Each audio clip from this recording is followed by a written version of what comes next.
Good evening, everybody, and welcome to Docomomo UK. I'm John Forrest. I'm going to be the host for this evening, our September talk. I'm delighted to say that we have Deborah Saunt here tonight, who kindly accepted our invitation to come here and talk about her involvement in, and her practice's involvement in, the Economist St James complex, a development that's now referred to as the Smithson Plaza.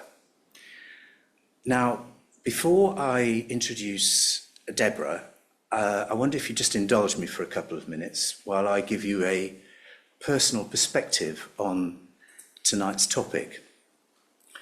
When I was a 15-year-old boy, growing up in a Yorkshire pit village, I went on a day trip to York, and browsing around a bookshop, second-hand bookshop, I came across an interesting book which I bought.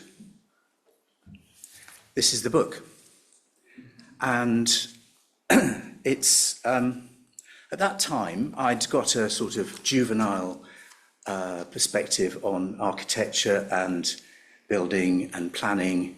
I'd been doing various things at school. So, you know, it was something that I was interested in.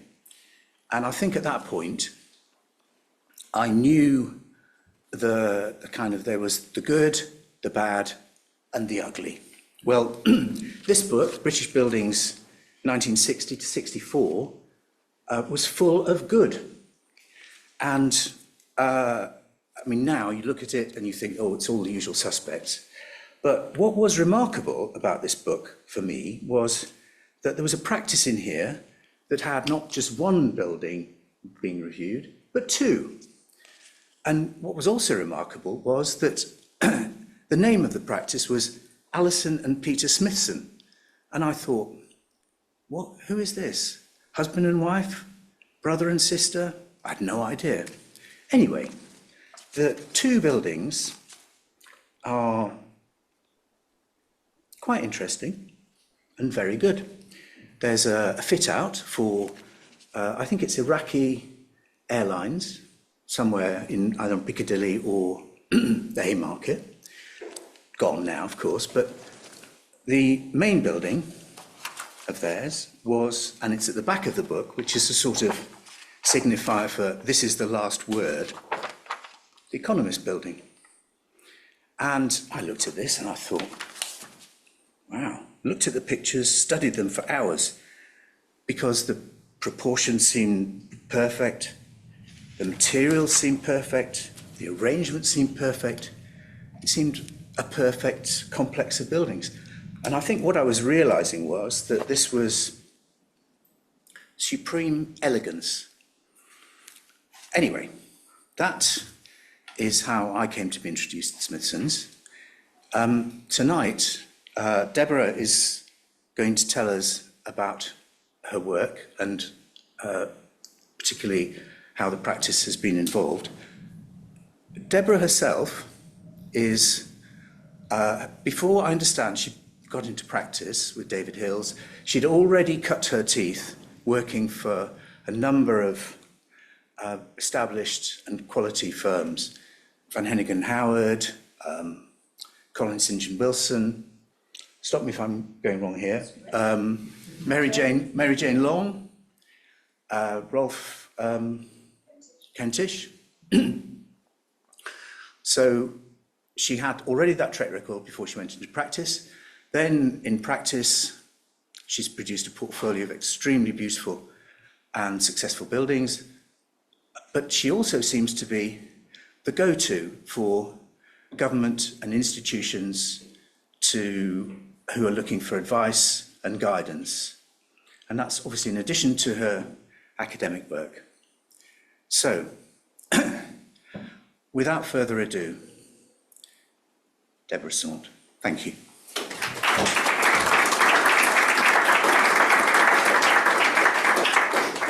God, what a lovely intro. That was amazing. Thank you so much. was trying to think when I first came across the Smithsons myself. I used to go to the reference library, and I think I discovered them when I was about 11 or 12. So, yes, very good. Is that connected? Is that? Oh, what do I do with this? Right. So is that better? That good? Yeah. Yeah, good. And then how do I? It's needing Andrew's password on the screen, I'm afraid. Is Andrew's? Is that too much? Sorry. You got the password. It's. We do things differently at document. Oh no, it's fine. I think we just need to open the computer's gone to sleep. So. There is a password. Oh, it's there. Oh, I didn't know that. It's okay. Oops. Brilliant. Thank you so much. That's amazing. Thank you. Yes, I just had to go and sit quietly in the other space there because I had to double check the sequence, and also it's been a while since I've talked about this project, so it's really lovely to reconnect with what an amazing opportunity it was. What I'm going to look at, and what I'm going to talk today about is about our project, but mainly the kind of research that we did on, this is not, how do I go to the next slide? This one's not going. So maybe I have to use a clicker here. Yeah. I'm going to whiz through, I'm going to go through the methodologies we've used, of which there's an example there. And I suppose we're all familiar with these iconic images, which, so when was that published, that book? 64. 64. Straight after it had been finished. Yeah, so it was just fresh, box fresh, amazing. Well, my reintroduction to the project came as, I suppose, as an architecture student, I'd been through it and looked at it, and I've got to say I was a bit underwhelmed. I really couldn't make head nor tail of the Smithsons, Alison and Peter, because this was the sort of mid-80s, and I think they weren't so... there was this sort of reassessment of modernism, and they were caught up in that. And I was aware of their presence in Bath. But I suppose the nearest we came to it was when we were in one of those dreadful hot new practices articles in a newspaper that said, it was Jonathan Glancy saying they might not know it, but Deborah Saunt and David Hills are the direct inheritors of Alison and Peter Smithson. And husband and wife, Deborah Saunt and David Hills, are direct inheritors of Alison and Peter Smithson, and all I could think about was they called me married to this man that I was not married to, and the whole kind of, oh my gosh, even being put in the same sentence passed me by. That was my ignorance. Anyway, so we came to the project through a shortlist that Westminster sort of had to sign off. Because of the sensitivity to the building. And so these are my site photos from the first time we went there. It was a competition, there was no brief. It was an American company, Tishman Speyer, had bought this building. And we first of all Googled them because we were like, oh my God, this is a company, what are they going to do to this poor building? Because we knew it was significant. And we discovered that they owned the Rockefeller Center in New York, and they had a part ownership in the Chrysler, and the main MD collected modern art. So we thought, yeah, there's a good chance of a great outcome here. So they loved projects like that. Anyway, I'll just zoom through. So here it is on St James's Street, where Kenzo Kuma has been there before we got there, and he'd done a fit out of what was called the bank building at the front and made that all dark. And then you can see the kind of up and down of all the solar shading, the blinds on the floors above. And then you come along Ryder Street and you think, oh my God, what's happened here? Because it was a rather unfortunate kind of mess there. And so we didn't really understand why that had happened on such a great building. Except when I took this photograph, there was a man sitting behind me on the curb who worked as a kitchen porter in one of the clubs opposite. I think it was White's or Boodle's or one of the clubs. And I said, why are you sat here? Why aren't you? And he said, I'm having my lunch break, and they work funny hours. So, and I said, why aren't you on the plaza up there? And he said, I didn't know there was a plaza up here. So he was sitting down there reading a book on the curbstone because there's this real lack of public space around there. So you came around the corner, well, you still come around the corner and you look up Berry Street. And I remember thinking, bleeding heck, those are really weird additions on the, so those, like those windows, what on earth were Alison and Peter Smithson thinking when they put these funny sort of boxes on? Because I was just trying to make sense of the building. I knew the space inside, because I don't know if you remember, it was the Architecture Foundation, which was really lovely space inside. So I went in there, well, we went in with a very sort of quizzical eye, and then we sort of walked alongside those projections onto the pavement, obviously within the old historic ownership line. And then we went up some stairs, the grand staircase, up onto the plaza. And having, after getting the appointment, reading the 20th century, I think it's Historic England's guide to restoring, was it English Heritage's or Historic England's guide to restoring 20th century buildings, sort of learning that every 25 to 30 years, these commercial buildings need a reboot because all their kit gets tired. You could really see how tired this building was since its last fit out, which had been in the early 90s. So it was just about 25 years since that. And then came through the space and looked up to the north where there was a courtyard next to the residential building with a dead water feature in it. So it was all looking a little bit sad.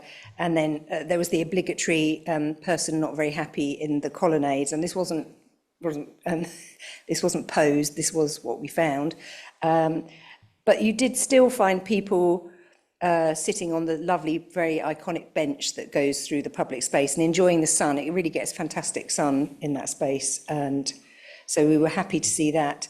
But there were some weird details that later we discovered was where the lobby had been extended, and so it'd come up to, before it was listed, it was expanded, but so you've got these funny little gaps with sort of do not walk there rails.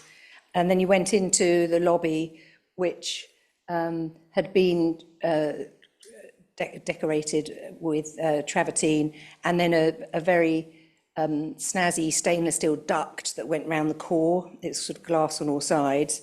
And then you went upstairs onto one of the office floors, which were originally designed to have offices in. They didn't really have so much open plan in the original brief. And then was taken by this extraordinary, I don't know if any of you know about this extraordinary duct. This is Alison and Peter. They would always reinvent things from scratch. So this was their light duct. So it gave light around the core where it was a little bit darker, but also was a ventilation system that, now, did it blow air in or suck it out? I can never remember. Anyway, it sucked air in, let's say. So it took air out, and the air came in via the columns on the outside of the building. So those columns that look like large concrete columns are actually plasterboard ducts, which were sucking air up or down. I can't quite remember. And then they would be sucked out. But what had happened is that it didn't work. It didn't work from day one. So it was just a light box and had the lighting in it. And they were actually using, in a very nice turn of fire engineering, they were using the lift shaft as the ventilation system. So obviously we had to change that because that's kind of dangerous to suck air up. It's the sort of thing you try not to do. And then on the top, there was a lot of kit that had gathered over time. This is the view from outside St James's Palace on the little road opposite the Chapel Royal, or whatever it's called, going down into St James's Park. So it was in a bit of a sorry state, and so we did a competition, and we ran with our gut because it was only like 2 or 3 weeks. But immediately after we had won, we began we really felt like we were touching something very, very important. And we knew from our international friends when we mentioned we were working on it, they were just like, wow, So in fact, in other countries more internationally, this is more well known than perhaps it is in Britain. So that was a surprise to me. And so the question was, how could we take an iconic building like this and make it into a nice workspace, but also preserve public amenity without making it feel too private? So we, I suppose I should say, the name, we were looking at the evolution of the Plaza in relation to their ideas and those of Team 10s, which I'd always heard about, but I'd never had the chance to study, so it was like, great. And we were lucky enough to have Roberta Marcaccio working with us at the time, and she's an academic who teaches history and theory at the AA as well, so we dived into this with absolute glee. And I should say the reason why it's called the Smithson Plaza now is because when the Economist left, they took the name with it. They literally insisted that you couldn't use the name Economist Plaza, so that might just answer one of your upfront questions about why the name of the building evolved. So immersing ourselves in Team 10 was just fantastic. They wrote lots, and one of the book that we anchored it in was the primer. And here you can see a picture of them out in Italy with Carlo De Carlo. You can see a field of men, and there's Alison in the centre. She was the real document keeper and the record keeper. She sort of placed herself always in the sort of, you know, that aphorism of he who writes history sort of controls history. So she was very much a writer as well as an architect. And they left so many clues because they wrote so much. It was brilliant. It was like having a kind of a sort of whole dissertation written for you about how to think about space, of course. So as to people who are interested in Team 10, we might ask, you know, Sue questions. Why do you wish to know? What will you do with your knowledge? And will it help you regenerate the language of modern architecture so that it would again be worth inheriting? So that's her looking back in 1991. So it has to say, Team 10 arose they really felt that the Charter of Athens in 1932 or 1, 2 or 1, had got it wrong. So I don't know if any of you know about the Charter of Athens. Hands up if you know about the Charter of Athens. Oh, a few. Wow, I'm impressed. I'd never heard of it. So you can tell me if I've got this wrong, but it really was the establishment of the absolute kind of guidelines to modernism and the kind of international dispersal of an architecture across the world that we still see being rolled out across the world today. When you look at urban planning, it's still following a lot of those lines. So they were in conflict with that and felt that something else had to be done to kind of regain that future of modernity. And so they posited that the architect had a social responsibility, and that was the number one thing. And I thought that was going to be all touchy-feely, co-design, talk to people, which we might say now, the kind of ethical side of it. But interestingly, they said each member of Team 10 was concerned with introducing into the bloodstream of the architect an understanding and feeling for the patterns, the aspirations, the artifacts, the tools, the modes of transportation and communication of present-day society.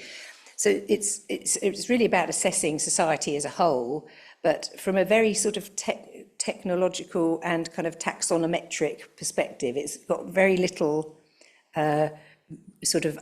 there's not much said about what local people might have in one location versus another. I mean, other than they talk about artifacts and sort of tools, but it's the beginning of a humanist tradition, but not as much as I'd expected, which probably explains the design in some ways also. I don't know, sorry.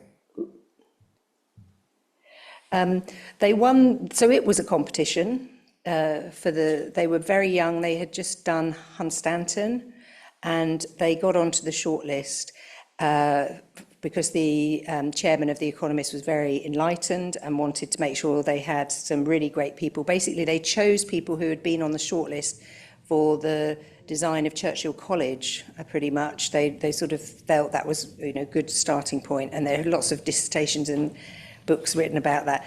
But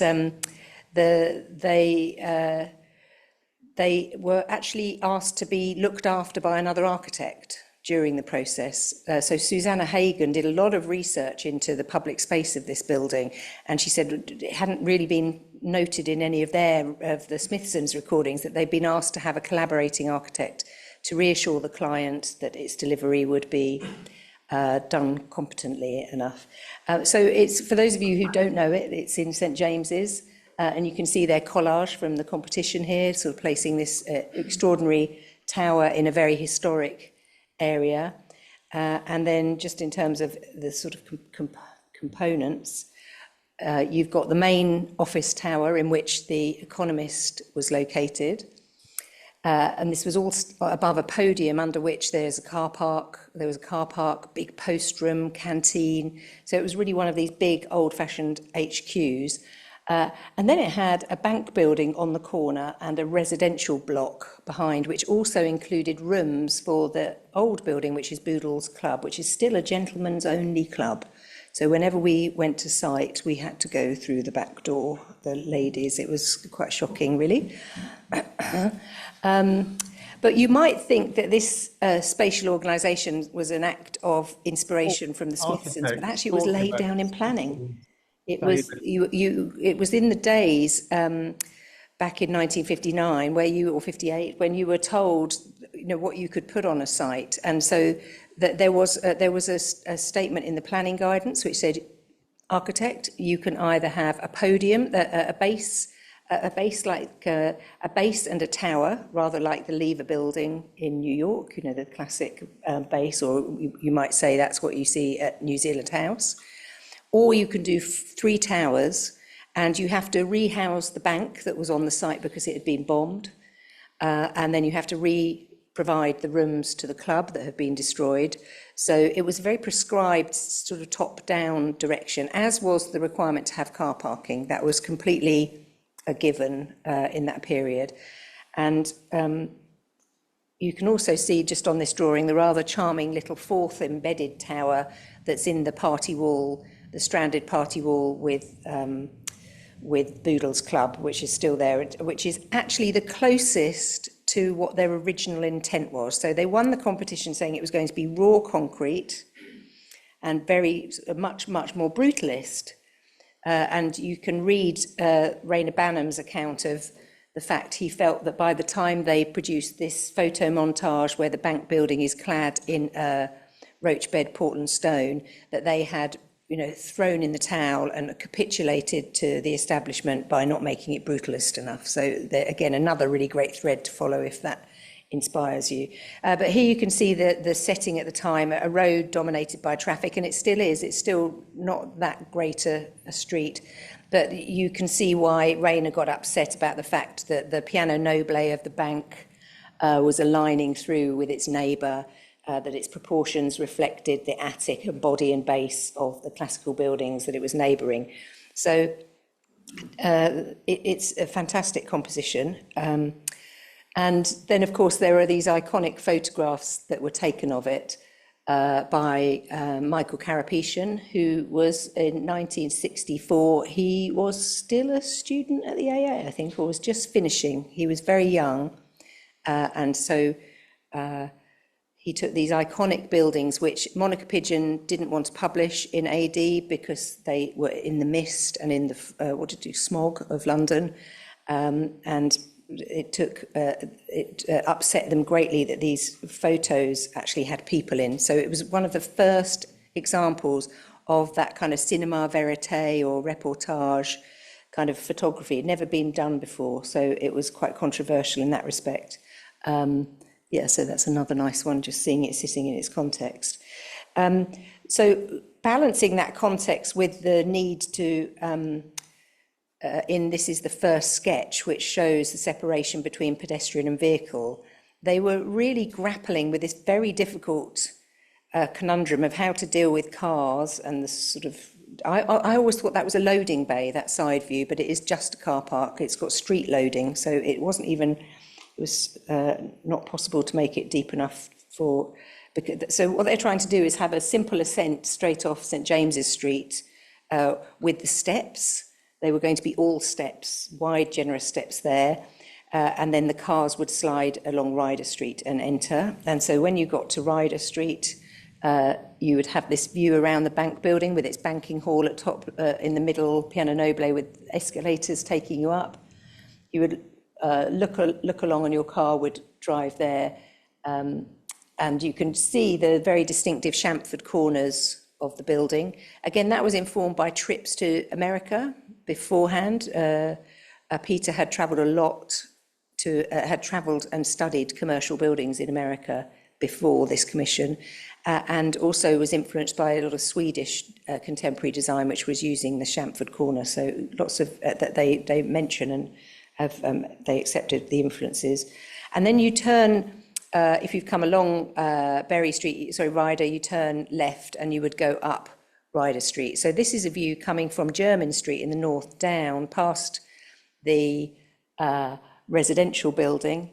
Then you'll notice the original steps, which I wasn't aware of, which are these little tiny steps that ran parallel to the street. They're like little alleyway sort of steps taking you up onto the plaza. There wasn't that big set of steps either side. So that was an interesting discovery from just looking at the photos. And then when you went in, it was a very modest entrance hall with no security, no reception, just very open. You could come in. It was such a time that you could just go into a building and not be constrained. So you can see that. Then you would go up to your office, and that was purpose-built partitioning, furniture and shelving, all designed by Alison and Peter in great detail. The chair was located so that you could write by hand on the desk at a comfortable height, and then swivel and have your typewriter on the lower level so that your hands didn't have to strain to use the typewriter. That's been mentioned by several people, so I'm assuming it must be right. And so with those diagonal windows, you also get diagonal views when you're up on the plaza. You get these lovely views up into the banking hall from also on St James's Street. So it really is a celebration of dynamic movement. And also, it's they were interested in how it looked at night. Again, very unusual. So they were sort of forensically analysing contemporary culture and how things were changing. And as you can see, this sort of half open, half closed porosity is mimicked in the roach bed limestone that they use. So that's it's the most famous use of it. Yeah, it's gorgeous. We could go on about roach bed for quite a long time, couldn't we, Lee? We know all about that. So that was sort of situating the context of their setting of looking carefully. And then association was a very strong theme, that they wanted this plaza to be part of a network of walkways that would go through. It was fully expected that St James's would be disrupted by those high-level walkways that you still might see, pedways. I think they've got rid of most of them in the city, haven't they? But what we used to have on the South Bank, etc. So they saw the plaza as a really social place, and here they are. They took photographs of themselves there on purpose to sort of show it in use. And they even, of course, put themselves in their situation on that site in their one of their lovely books, The Charged Void. So you can see that kind of celebration of occupying space, which they had. They did actually say at the time when it went in for planning that it will be a tourist rendezvous. It will be a rendezvous point and a tourist attraction. There will be a destination. So they actually went back on that many, many times in their writing, saying, no, it was meant to be like a cloister. It was meant to be quiet. But at the time that they won the competition, this was very much a kind of social space. And it even had a shop in that view at the diagonally across. There was going to be a newsagent's, which didn't last long. They also worked with Gordon Cullen to present it in part of the streetscape. I don't know if you know about the streetscape. What are they called? Not streetscape movement. Townscape. Thank you. Yeah, townscape movement. Again, I'm not sure the date of this though, about how contemporary this was with it, but it's part of the sort of storytelling of the building. And then brilliantly, in terms of activation, they did persuade the Economist for 40 years to have a specific curator for the public space. And so it was always associated, I think that's what I remember seeing it, art. So it lost that by the time the Economist had shrunk to just 4 floors of the building by the time they left, and they went off to much smaller premises. But I don't know if you've seen this wonderful, is this going to let me play a video? This is Antonioni's Blow Up. And I know someone who was in that actually. over to you. I do too. He did, I did a graphic design course in Greenwich in 2000. He was in that group and they then go on and play tennis in a park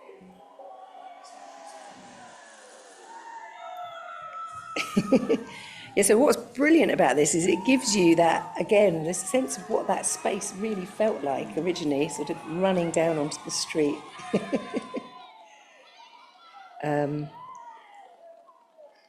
I don't know how long this goes on for. That was it. Yes, there you go. Wonderful. Yeah, so that's available online if you just search it up. So it's Blow Up by Antonioni, and that's the Smithsons Plaza, Smithson Plaza.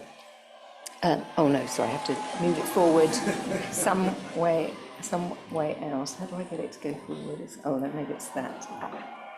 It's not. Yeah, phew, we've stopped the roaring crowds. Yeah, I heard that Piers Gough was on there, but maybe not. Possibly. Yeah, I think maybe not. He's probably the right age, isn't he? This guy was also at college in Hornsey with the Kings, two brothers. Brilliant.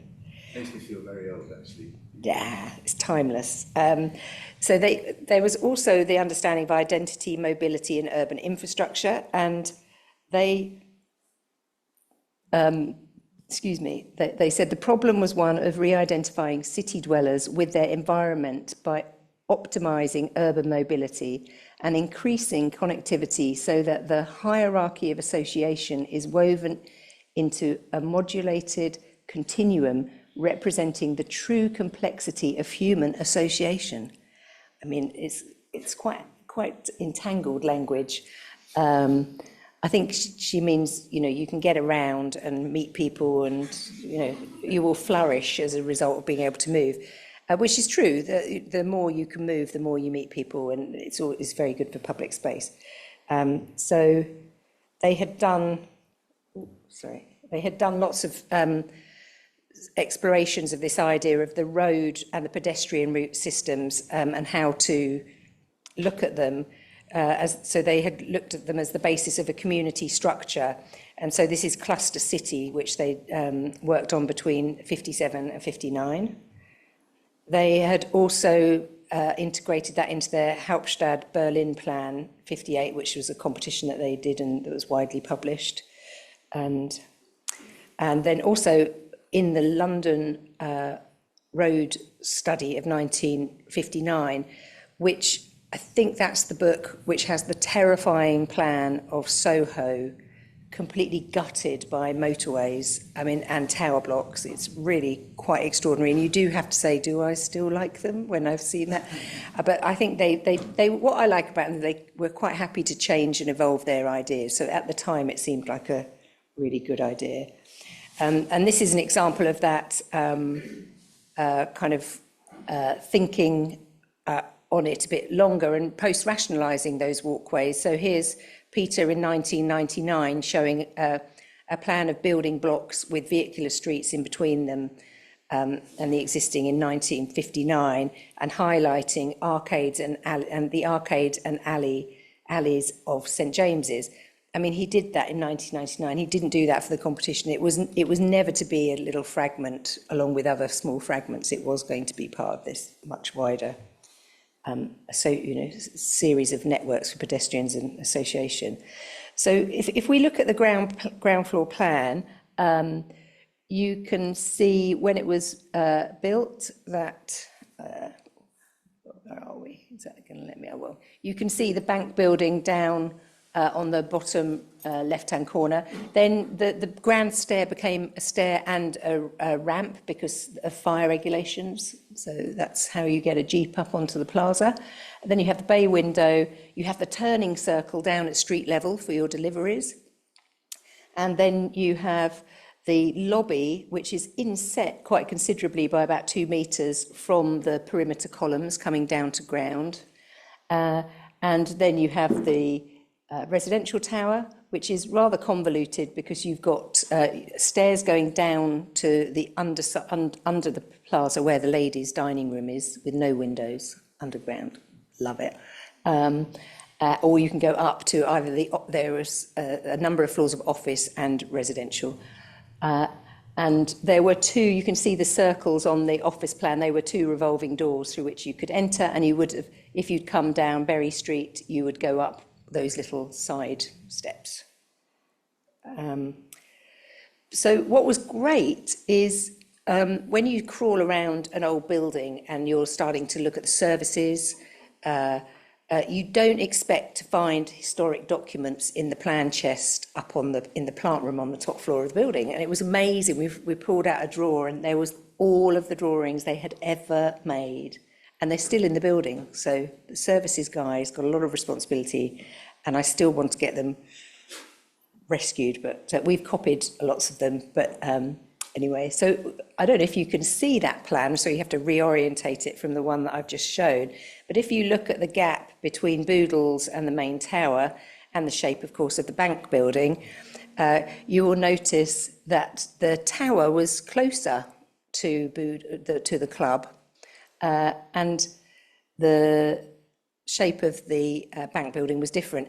And that was recorded in correspondence between the architect, whose name, sorry, I didn't have a chance to look it up, who oversaw the work, and the Smithsons. It was a conversation, but sorry, in the record with him and the chairman saying, don't worry, I'm going to get them to move the tower a bit because it's too big and it's not going to let you walk from side to side as they hope. So it was quite good that they had an older, wiser architect there to suggest that the public space wouldn't be successful if the tower was too close. So that was a really lovely discovery, along with all the other ones. And then, so they talked about the importance of the doorstep and threshold in the primer, which is, I think, resonates with all of us about, you know, how you transition between inside and outside. So both of the towers had these colonnades, which you'll see they look really thick structurally, but actually they don't have to be that thick. When you go upstairs, as we said, that concrete depth is artificial. Structurally, they only need to be half that size because above you've got these built-in ducts that look like structure, but they're not actually structure. So I started thinking, oh, what was this truth of materials and kind of integrity that, oh, I see you can kind of make columns look fatter just aesthetically. So there's a really strong driving aesthetic that you'll find in their work. And they said that also talking on the door, in the threshold, this is rather absurdist commentary from Aldo van Eyck, who was part of the group, who was saying how terrifying, well, there is also the world of the street, the city, with you inside and me outside, vice versa. Get what I mean? Two worlds clashing, no transition. The individual on one side, the collective on the other, is terrifying. A door is a place made for an occasion. So I think they were interested in this sort of collective, sort of social public, the issue of public space and the thresholds between the two.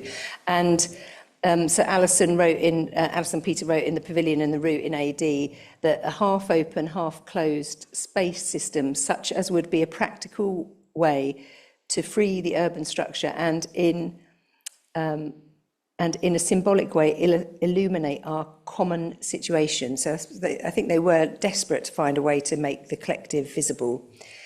And you can really sense that in their amazing collages, which Joe is just there. It's Birkin's collage. Birkin Howard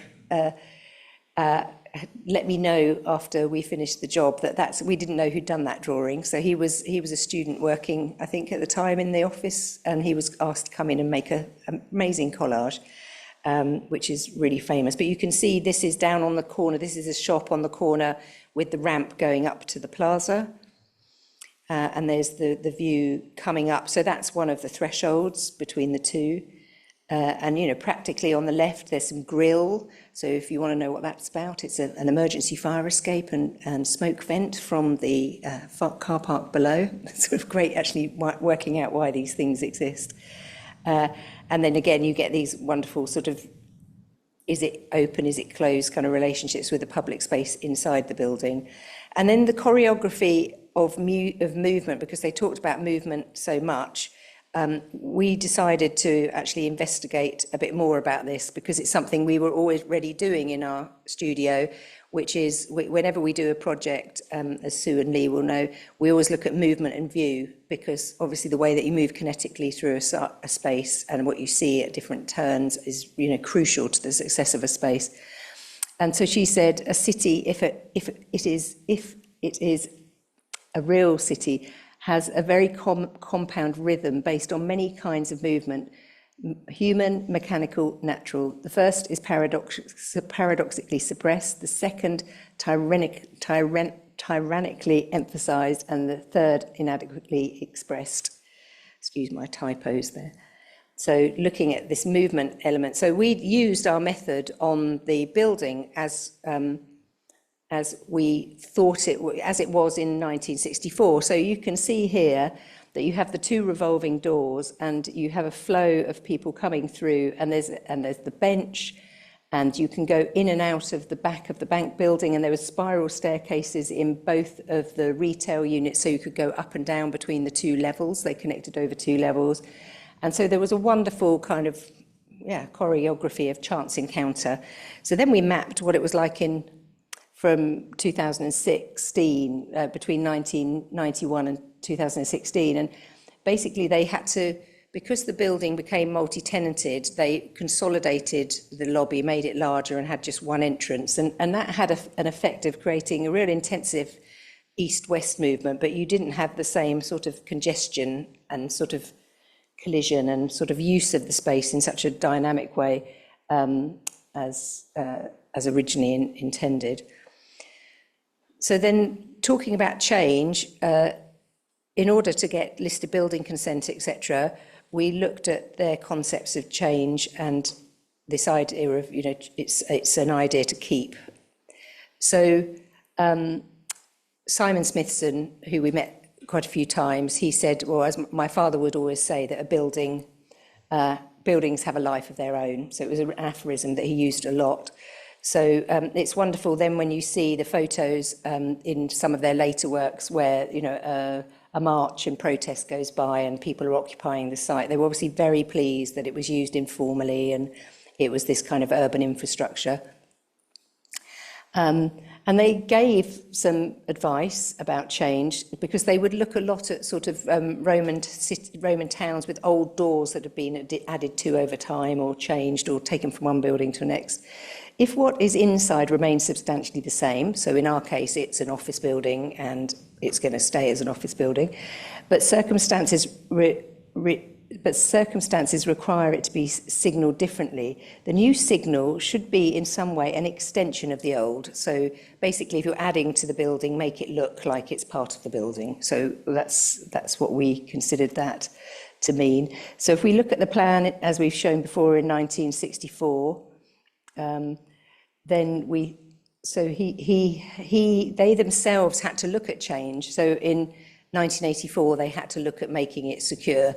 So he wrote, it was part of an almost unmarked form of entry before, derived from its usage from Mies van der Rohe. And 20 years later, floors were rented out to strangers, and there existed a background threat from international terrorism or crime from which even in this formal historic street there is no escape. The new porch in 83-84 gave a single simple, very visible, guarded point of entry.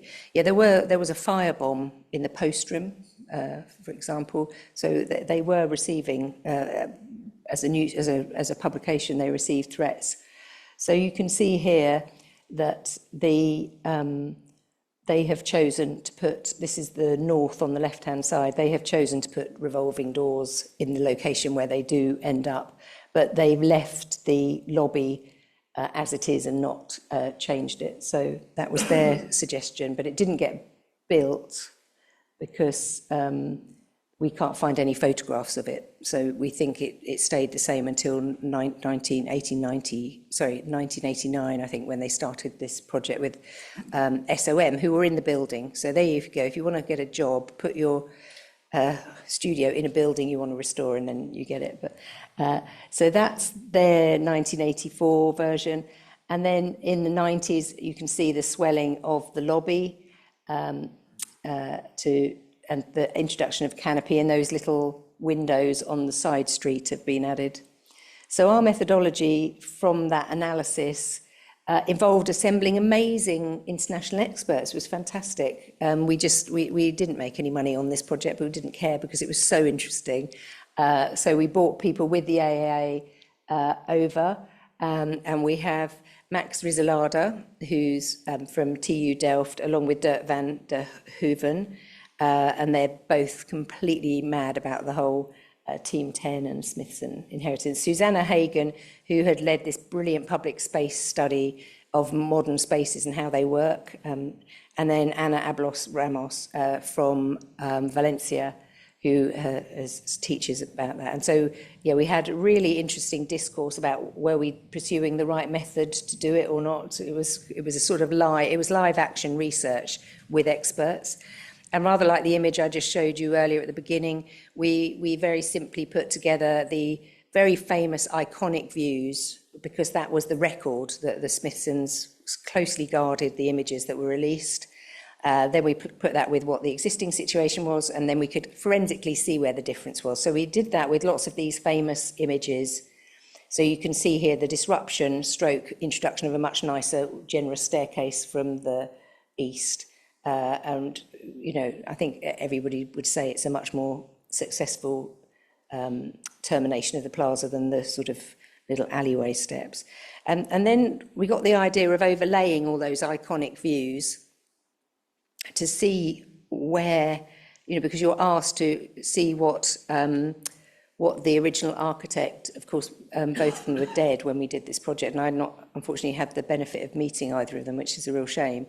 But this was to really understand their significance. And we also read lots of contemporary accounts of it when it was published, which brought up some, so when you get these images and then you sort of project them, you can see where they were coming from. But we were interested in the red areas that didn't get photographed, because when we had done our gut reaction to this site, it was those areas in red that we had focused on. So you can see the courtyard to the north, where there was the dead water feature, and then the very smelly little escape stair door on Berry Street. And then you can see the sort of plaza and the location down on the ground level in particular. And we looked at whether we obtained permission for a whole framework which is able to be delivered in phases. So they've fully restored the tower now, apart from the lobby.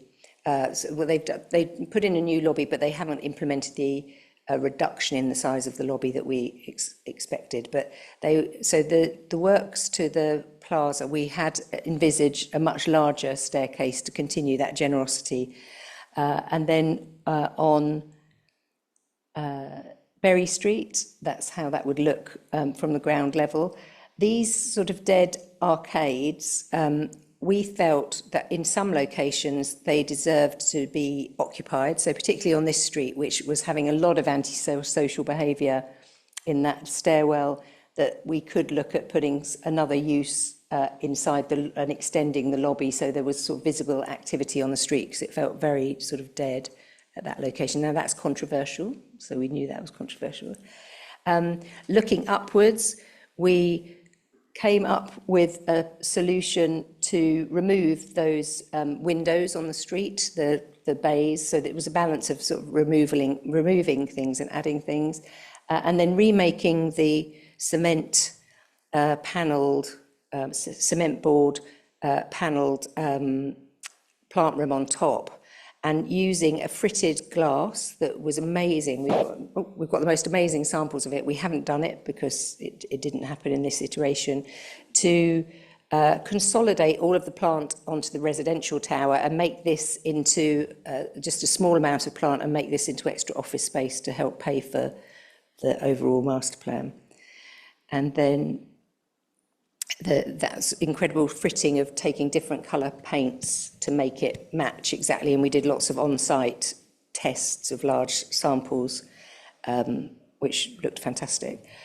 And then most importantly as well, we looked down at Ryder Street at that entrance to the garage, And we persuaded the client, and they embraced it, to remove all of the car parking and to put a gallery and a cultural use under the plaza, because obviously that's a common characteristic of the area. But also, I don't know if you can see, there's a little tiny staircase which links my kitchen porter with the public space above, so that if you were coming on this street, you could just nip up.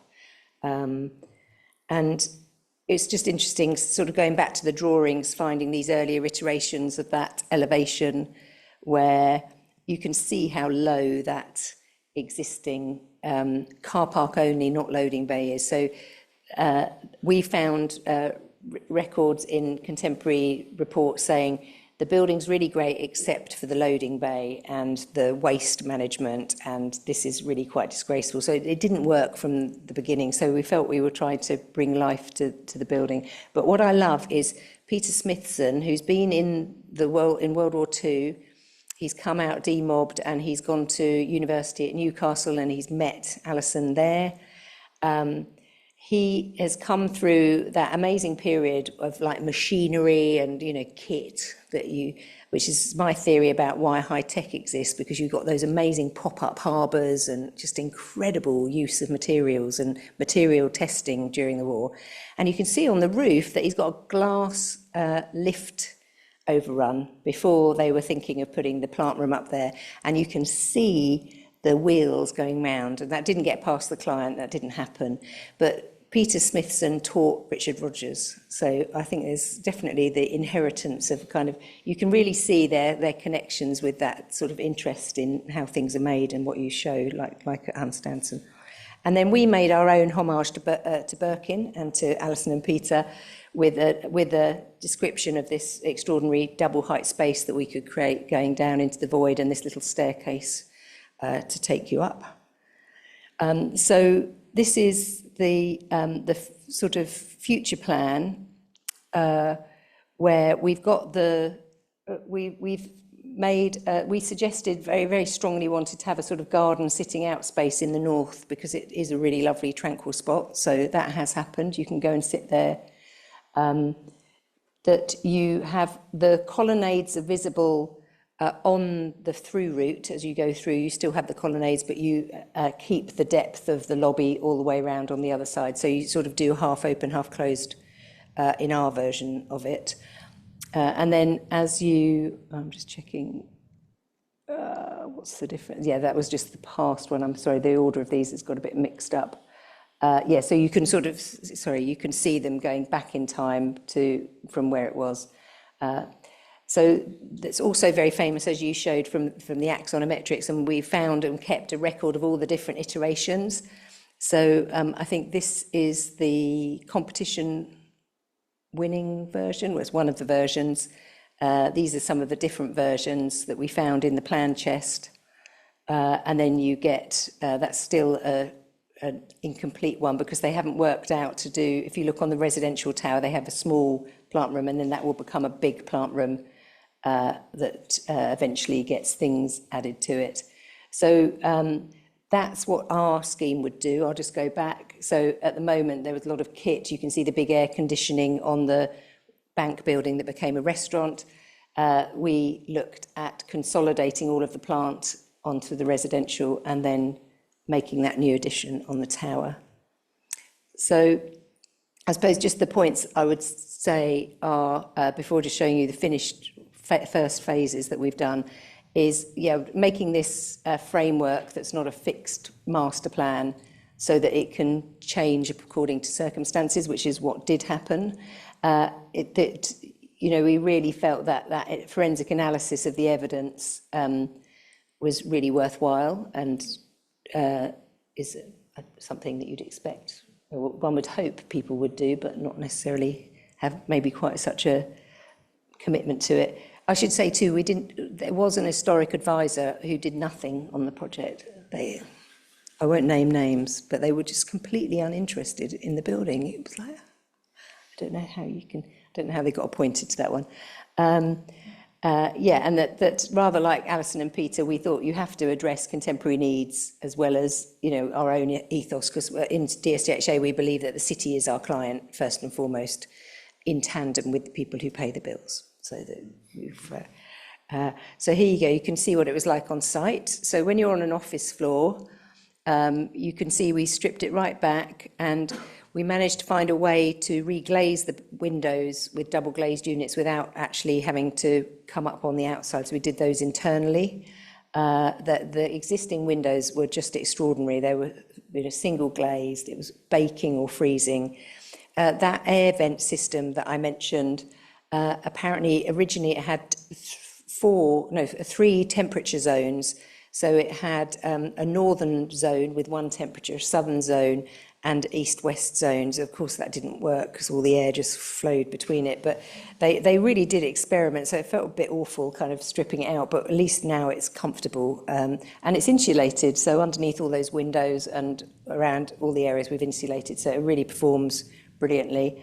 And then we asked Michael Karapetian, aged 84, if he'd like to come back, because he was, Alan Powers introduced us. He was in London for something else, and Alan said, oh, you must meet Michael. So we met him, and I think he was 84 or 81, but we asked him if he would like to take some photographs and come back. So these are how many, 50-something, 55-year later set of photos or something. And so we said, what's the main difference you notice? So we cleaned the building. You can see it's been cleaned. We repaved it with a really thin granite on top of lots of insulation. So we future-proofed it. So there is still a car park, unfortunately. And yeah, maybe I'll just explain that while we look at this image. So I'll do the technical thing and then talk about the photos. The owner was gung-ho to do this project, champing at the bit. We had worked with the Crown Estate before, and we said, in England, we have this system, and their advisors were telling them the same, that when you do up a Crown Estate building, you have to pay the Crown for the privilege of doing up your own building. You not only pay for the building works, they expect to be compensated for the increase in your income on what will essentially be their building in 100 years' time. They were like, this cannot be true. They just really couldn't get their heads around the injustice financially of spending all this money. And let's just say they didn't come to an agreement with the Crown. It was too difficult for them to accept our rather medieval land ownership practices here. So they did the tower, all of the offices, they did the entrance lobby, and they refurbished the residential tower and its offices, but they held off doing the big, really expensive stuff because they didn't want to have to renegotiate the lease with the Crown. They were so furious. So all of this is done within what's allowable in terms of repair. It's now been sold, because they really didn't want to keep a hold of it after that, to a Portuguese pension fund who have still employed us to carry on doing the works to the tower. So we now have, whilst it's been occupied, we have restored every single floor.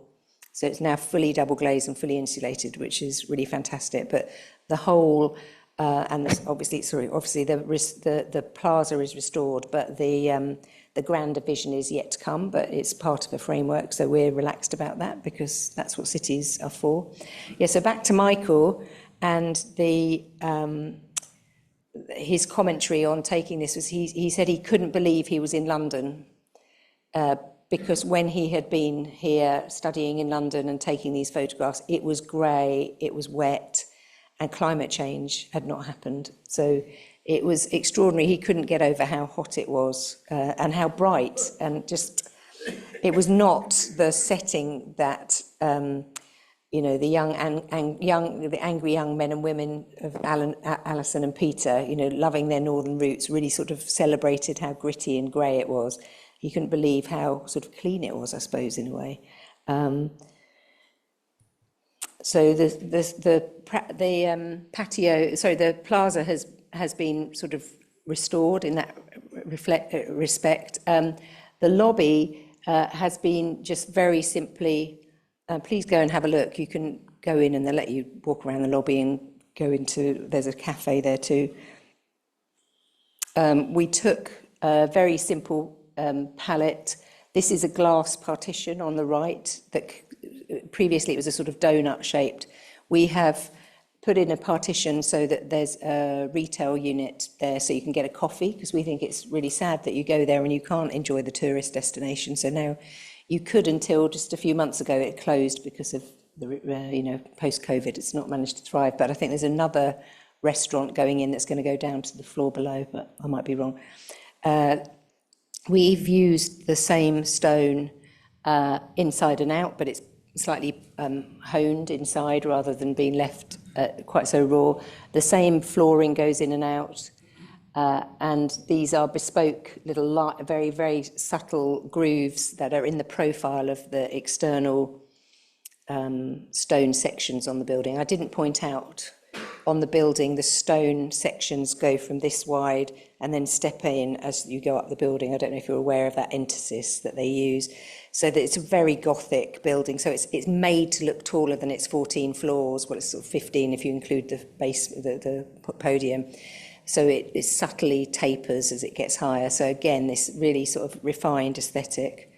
And then when you go up to the very top floor, this is the old chairman's office, meeting room. The chairman had a flat in the building originally, and it had all been gutted. There was nothing left of it at all, because this was where they had their offices. And so you get these extraordinary views of London. And we kept the perimeter ventilation, but we took off because we always thought it was a bit odd to have these ducts and not use them. So we removed the ducts because they are just a kind of clip-on element, the ducts on the columns. And we've just installed a very simple and energy-efficient system. So this is what you call a category A fit-out. I didn't know what this all meant until we did this. So this is sort of almost ready to go, but typically people come in and just gut it. So when this gets let. So these top 4 floors were done, and they did a big advertising campaign, and it got the highest rents in London. And it was brilliant because it proved that a 1960s building with low floor-to-ceiling heights, which is very important apparently in office design, but because you need good light and good volume, that it got the highest price, even though it had a really poor set of proportions. So it was really lovely to know that a fine building like that can still win, as you said, the best in class, so to speak, the best, saving the best till last. And it was rented to the occupiers of the 4 floors below. So they'd gone to all this trouble of advertising it, but somebody liked the building so much they just moved further up the building. But the interior is very simple, and it's been fitted out by others. This is a fit out for one of the floors on the building, and it's really successful because they just left our fit out. They've put timber actually on the perimeter, but they've left it very simple. So it was nice that as a building it suggests that it shouldn't be overly decorated and overly sort of filled up, which we're very pleased with, that people have done that, done sympathetic things in response. And these are just more of the exterior. You might just be able to, can you see the, can't quite see the change in thickness. Oh, you can see it on the front building. Can you see the step here? Is that step? Oh no, maybe it's not. But anyway, it does step. Sorry, I should have pointed that out earlier. And then these are more contemporary pictures taken by another photographer that we know who does enjoy showing occupied spaces, so we love that. And that's not a posed view of a scooter going through. We just thought that was wonderful that people really feel that they can occupy it. We don't have a reception desk in the entrance, and people come up and say, is it a hotel? Is it a gallery? So it's sort of nicely vague about what it is. And then you can see in the distance some rather strange art that our client put into the residential lobby, but again, it sort of occupies it, which is lovely. And you can just see the sort of transparency of it all. It sort of decluttering it seems to have worked very well. And we took that bench profile and, sorry, I should have shown that in the lobby. That's the same profile inside and out, so it's really lovely. The client wanted cushions on it, and we did finally persuade them not to do that. I think they got the got the message, and you know, they really loved it. The very famous detail at the base of the column, I don't know how many of you are aware of it. So this was about the truth of materials, that you've got the stone cladding coming down and sticking onto the concrete, painted grey and hovering above the ground, and then the completely pretend concrete column behind that's not needed structurally. So I thought that's quite fun. But they also, the use of aluminium as flashing is just so clever on the building. It's really, these are rain chutes coming down the side of the building. They were really worried about staining, so it's impeccably detailed in terms of shedding water. And the windowsills, I should have a detail, the windowsills are not designed to shed water off like that. They're little C-channels, U-channels, so they take the water to the edge and then send them down the chutes. I don't know if we can see that in... Oh, you probably can't see them in enough detail there. So just see if there's anything else on that. Yeah, so you can see the windowsill, that's a little C channel on it. And it's, yeah, I feel excited whenever I go there. And what's lovely too is it is genuinely busy, and we've got some trees planted there now, so it's greener and more. There's more of a conversation with nature rather than just the materials. And then we managed to get the client to reinstitute the rolling programme in relationships with all the galleries in St James's. So when you go there, there are lots of shows on there quite regularly. So this is Olaf Bruning, and then this is British artist David Ennesley, and this is Zach Ove. So it's been really lovely to see it vivified, you know, with the programme coming in. And then we held a really lovely party at the end of our first phase, and thought some of you might like to see who came. We were very lucky because Kenneth Frampton was in town. Does anybody not know who Kenneth Frampton is? Or do you know who Kenneth Frampton is? Very important historian who wrote about this in quite a few of his books. But he was a student with Michael Karapetian, and Michael was here, so he came with Michael. And so we've got Kenneth, and we've got Roberta Marcaccio, myself, Pat Brown, who's a sort of London city maker, and then Julia Bloomfield, this very elegant lady with the longer coat on. She was the studio manager at Alison and Peter Smithsons. And she then, so she knew them so well. She told the most amazing stories. And then she went to New York, was it LA? LA, and set up a whole magazine there, the name of which... Yeah, it was in New York, and what was the magazine called? It lasted for like 30 years. Amazing architecture journal, wasn't it? And such, I'm so glad you know her too. Oh, that's brilliant. Yeah, and then you've got Michael just behind Ed Jones there. So there's Michael with his moustache.